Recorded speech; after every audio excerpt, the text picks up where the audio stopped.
Welcome back, I'm the Watch King. On this video, we are going over reasons why Rolex is better than Omega. Don't comment, don't rage in the comments, you Omega fans. The next video is going to be the complete opposite, why Omega is better than Rolex. So stay tuned for my next video. Do not freak out in the comments. This video is all about why Rolex is better though. So there's pros and cons to both, right? But this is the Rolex video. So starting off, Rolex, right? Rolex, I'm personally wearing my GMT in my personal collection, but Rolex as a brand have the most iconic designs ever in history.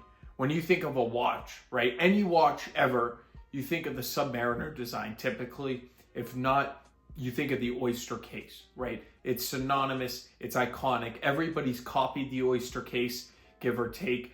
And there's nothing else like it, right? It's timeless, it is beautiful. Just the case itself is iconic, right?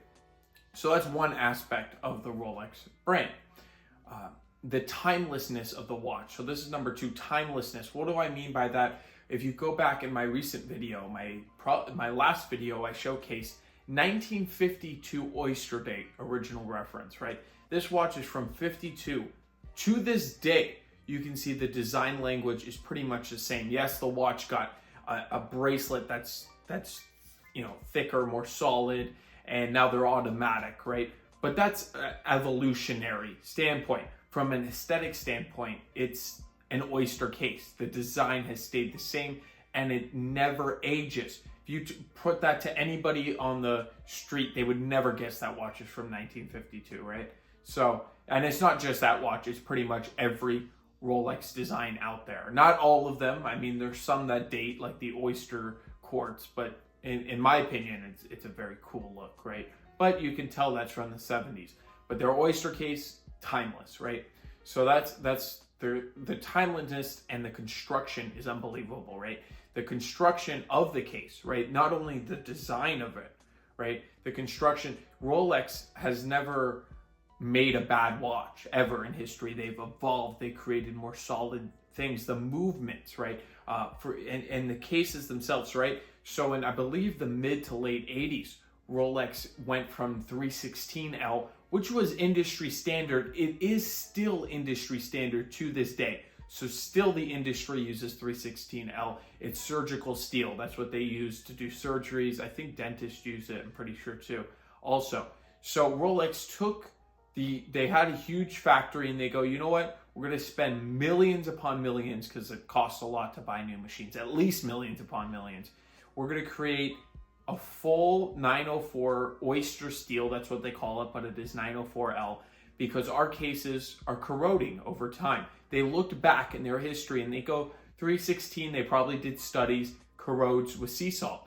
Now they created, this particular one's made out of the 904. All the stainless steel now is 904. So they created this whole thing. They created a solution to a problem that really didn't exist in the industry, right? Because it's still done. I mean, companies like Omega, right? I mean, Omega, that's why we're saying the Rolex is better. They still use 316, and they did use the 904 back in the day. They used it in their Ploprov, because I went into an AD and they were telling me the whole story about it, but they transitioned out of it. So that's something that just shows how they're in the long game, Rolex. Rolex is truly in the long game, right? So a third thing is their complications, right? For instance, I think this is the GMT, right? 1953, they released this to the public, and it is unbelievable. Originally for Pan Am pilots to tell night or day. It's the rotatable bezel. The original ones glowed, and it is so iconic. It is the GMT. Every GMT basically has copied this, and if it doesn't copy this, you won't recognize it as a GMT, basically, right? There are other GMTs with the hand, but most of them copied this, and even the colorway is iconic, right? And this is just on one watch. We have the Submariner, right? A lot of people say that the Blanc Pan is very similar to the Sub. They are, but Blanc Pan's a different design, case design, and all that. The Sub is the most iconic watch of all time. I will debate anybody on that any day of the week. The Sub is the most iconic watch.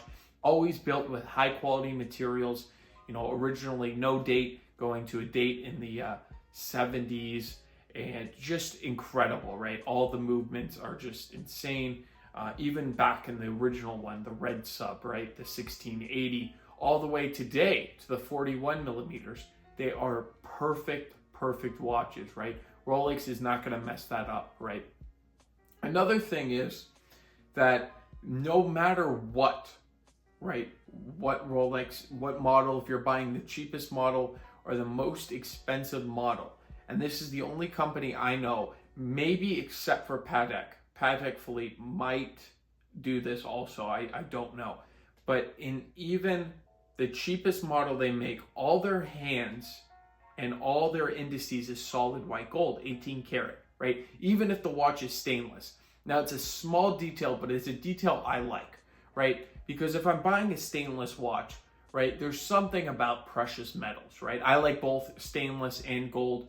I'm a big gold fan on my channel, but there's something about buying a $10,000 watch and then not having any precious metal.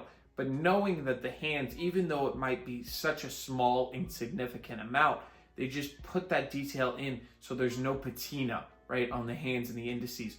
So it always stays shiny. It's so smart. Like no other company is thinking these small details. If you have a ceramic bezel on the Submariner or the GMT like mine, they're platinum inserts all in the where the numbers are. They're platinum, right? It's so solid. The ceramic is solid. Everything about these watches is extremely solid, right? Their movements, they've upgraded to these 70-hour power reserve movements. Terrific. They're just terrific. They wear beautifully. They run great. You can put them down for 2 days after a weekend, come back, they're still running perfect. It's just insane. Everything is perfect about it, right? So that is why I think Rolex is better than Omega. I'm not going to keep you here too much longer because you have to go watch the next video if it hasn't come out yet, or if it has come out, and we're going to talk about why Omega is better than Rolex. So before you all freak out, go watch that video because I'm going to address some of the issues with Rolex, right? But in this video, all positive vibes because this watch, man, it is incredible.